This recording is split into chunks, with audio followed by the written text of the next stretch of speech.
আসসালামু আলাইকুম everyone, welcome back to my channel. সবাই কেমন আছেন? আশা করি অনেক ভালো আছেন। তো মোমবাতিকে দ্বিতীয় পর্বটা নিয়ে আবার আপনাদের সামনে হাজির হয়ে গেলাম। এখন হচ্ছে মোমবাতিটা আমি রং করে নিব। তো এখানে গরম পানিতে আমি হচ্ছে হাইড্রোস, কস্টিক আর ভ্যাট রংটা দিয়ে দিচ্ছি।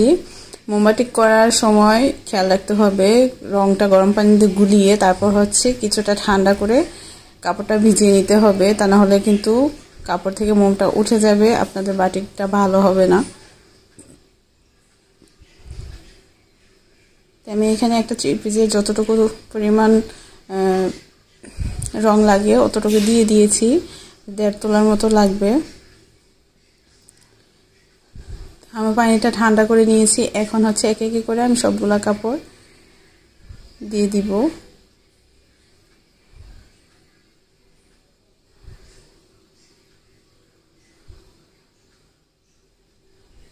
দিয়ে হচ্ছে এভাবে করে একটা কাঠের বা কোনো কিছু দিয়ে আপনারা কাপড়টাকে চেপে চেপে দিবেন।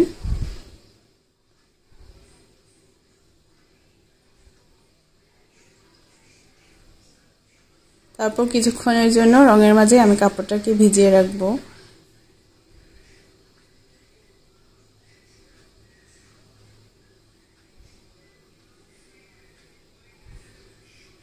তো মোম তোলার জন্য কাপড় থেকে আমাদের গরম পানিতে খাবারের লবণ লাগবে পরিমাণ মতন, আর হচ্ছে পরিমাণ মতো গুঁড়া সাবান লাগবে। তো আমি এটা গরম পানিতে দিয়ে লবণ আর গুঁড়া সাবান দিয়ে পানিটাকে একটু বলক আনিয়ে নিব। তো আমার পানিটা কিন্তু বলক চলে এসেছে। এখন আমি এটাকে একটা বালতিতে নিয়ে নিব।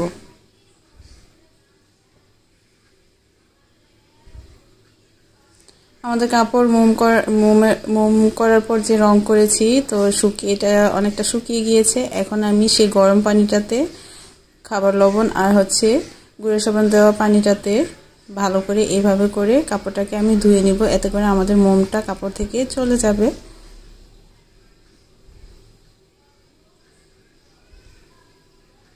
পানিটা গরম থাকা অবস্থায় কিন্তু আমাদেরকে এই কাজটা করতে হবে।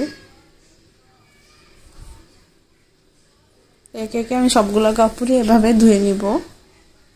তারপর হচ্ছে আমি কাপড়টাকে ওয়াশ করে রোদে শুকিয়ে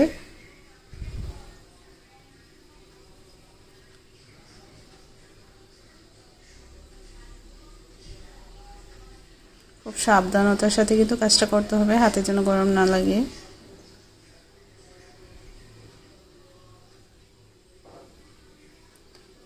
রং করার পর মোম ওঠানোর পর আমার কাপড়ের ডিজাইনটা এরকম হয়েছে।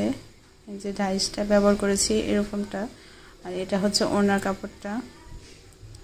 তো আপনারা কিন্তু চাইলে ঘরে বসে নিজেদের জন্য এরকম একটা বাটিক জামা তৈরি করে নিতে পারেন। সবাই ভালো থাকবেন, সুস্থ থাকবেন। আল্লাহ হাফেজ। আজকের মতো এখানে বিদায় নিচ্ছি।